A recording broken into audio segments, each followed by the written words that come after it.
Finally made it back to the save room. Bloody hell.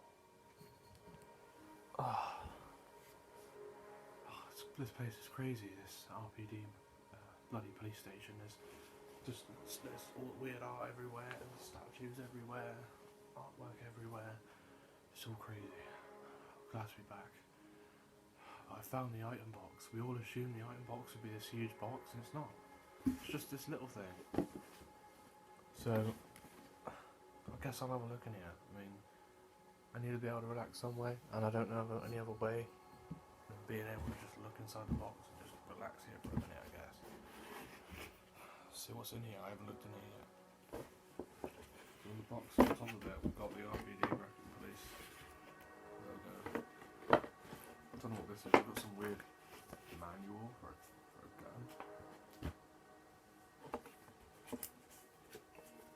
We have some RPD golden badge with like written on how to like dodge guys that shoot at you on here, like tactics. Very strange.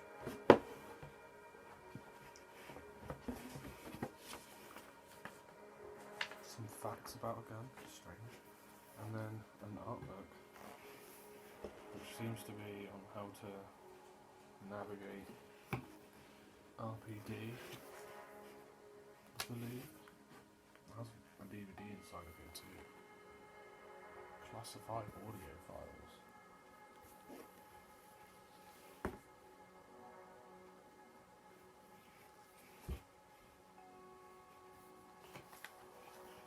Very interesting.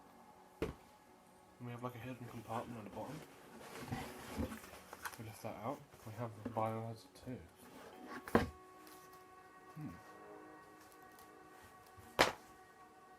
And a ring. It's got my advisor's logo on it. You can see. So, that's strange. And then there seems to be something underneath the item box. The gun.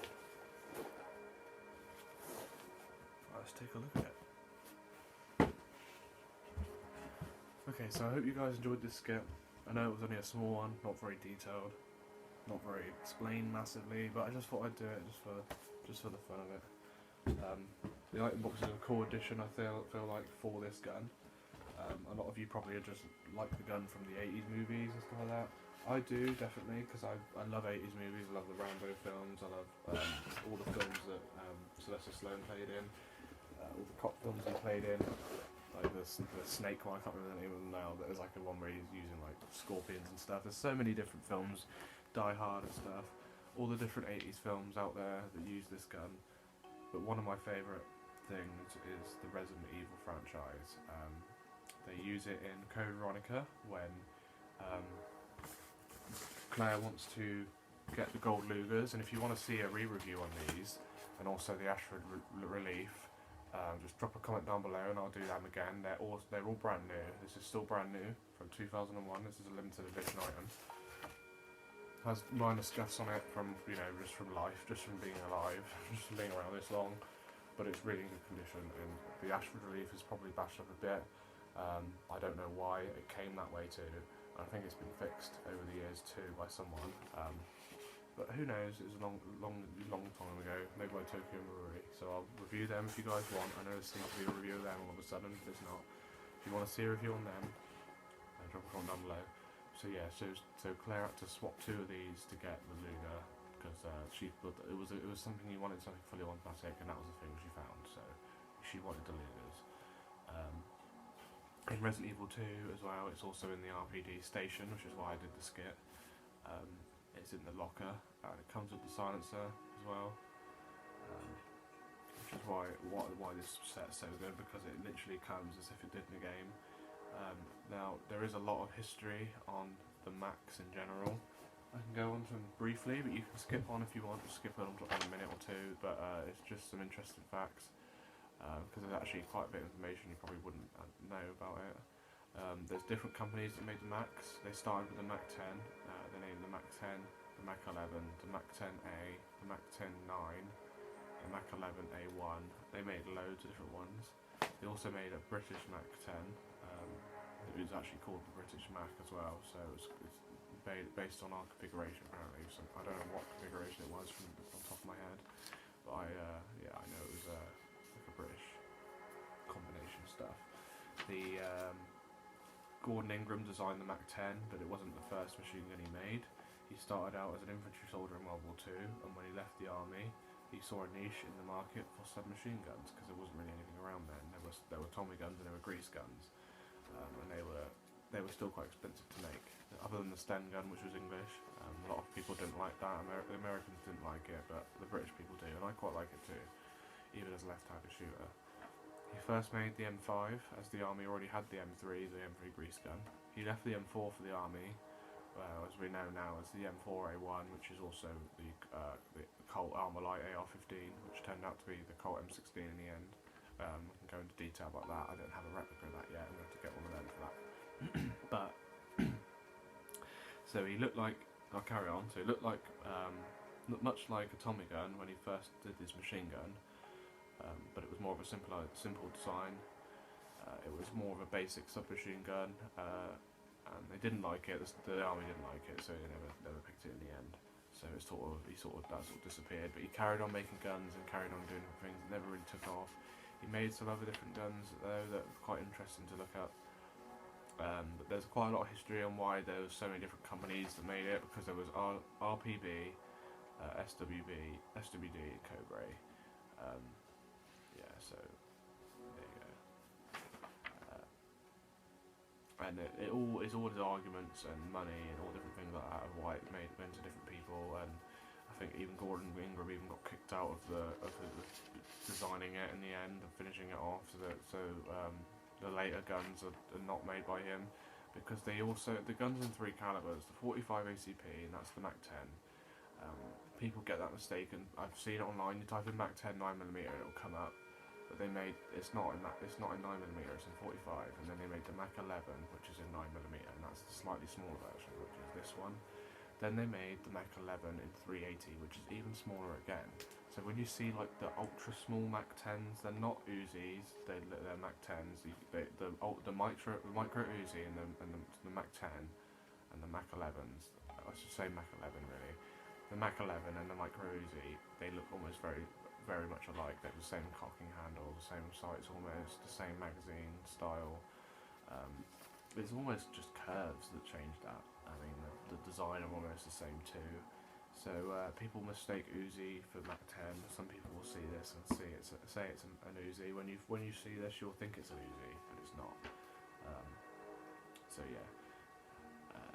So he carried on making machine guns, and he finally got to the Mac 10. There were loads of different models, like I said. There was even a closed bolt version, which is the civilian model, and I don't think you can get that one in full auto. There were people trying to make it full auto, and it just kind of shot full auto sporadically and not very controllably, not like the real one. So yeah, check the book for more information. The Macman book. Thanks to Forgotten Weapons as well for talking about that and bringing that to light. That book. I also want to thank. I'll just say that their full name, because I know it's Spheres. I think it's Alternate Spheres, Survival Spheres. Thanks to Survival Spheres for making his music. This music, because we don't know their identity, but they're really good at making these alternate savoury music for Resident Evil. I just remembered I hadn't shouted them out yet, but they've been doing this for a long time, and I've been wanting to talk about it, and yeah, it's definitely a good, relaxing thing to listen to as well. So yeah, thumbs up to them. Really good music makers, especially Capcom could definitely hire them. So yeah, that's totally random, but I thought I'd have to say that too. So check out the book as well. But yeah, this is the HFC Mac 11. They call it the Assault Eagle, so you can type that in and there's different videos on it. This is the newer Assault Eagle. They've been making for a long time. This is like the Gen 2. They call it the HDA 203. You can get this on loads of different websites. You can get it on Just BB Guns is one of them, and BB Guns for Less as well. You can get them on there as well. There's the packaging I just thought I'd show. You can read it then, and yeah. call it a 40 round clip. It's not actually a clip, but yeah, obviously we all know that. Pretty basic design on the box, you can see. We open it up, you get the gun, the magazine, and a silencer. The silencer is a nice feature, definitely, and the actual story of the Mac-10 is he made it for Vietnam. So these were sent off to Vietnam, and they came as a suppressor. They came with the suppressor. That was like part of the kit, because it gave you it gave you something to hold on to, quietened it down, kind of felt a bit more accurate that way. With the stock extended, you could kind of really get a good grip on it. And soldiers really liked it apparently, but not very accurate between. They put it like this: it's like shooting. It's very good for shooting in a phone box. So it's not very good for long distance fights. As you can see, you'll see in a sec. The barrel's very short. The barrel is actually longer on the real one than this one. On the real one, the barrel comes back to here. It comes to about here on this one. So you've got about the normal pistol length barrel. So it's pistol design. It's pistol ranges. Unless you get extended barrels for this, you won't really get very far. Nice X-style box. It's quite nice. Harkens back to the old days. It's just easier to get to the stuff. You get a pack of BBs, quite good quality. Like keep them in there just for collectability. You get a silica gel packet. Obviously don't eat that. That's good to keep the gun smelling new. Like if you clean it and lubricate it and put it back in the box, it'll still smell new, which is good. You get a nice speed loader, which works really well for the magazine, not for the BBs, for the magazine, and like for the tub of BBs. But it works really well as well, and you kind of need it for this magazine. You get an Allen key as well inside there. I don't really know what you'd need that for. Maybe pushing pins out with it. I don't really know what you can use an Allen key for on a Mac 11, but it works almost like the real one, which I'll get into in a minute. You get the mock suppressor, which is very nice looking. You think that's the way it threads on. That's actually the end of it, so it looks more recessed and looks quite cool. It's got like ribs on the end of it as well. It looks more metallic. You can see it's plasticky there. Screws on there, and you can see it goes straight through. Nice clear, straight bore, clear bore. No rifling on there, obviously. No rifling inside of here. Metal barrel, internal barrel. Because this is HFC, it's a bit cheaper than the other ones, but apparently this is one of the best Macs. So you get a metallic magazine as well, 40 round magazine. This works different to normal magazines. It kind of goes up and out rather than forward and out. You can kind of see there's no top, so they kind of go up and out rather than forward. So I can show you that just by dropping one in. The spring's really light as well, so you just drop it up and in,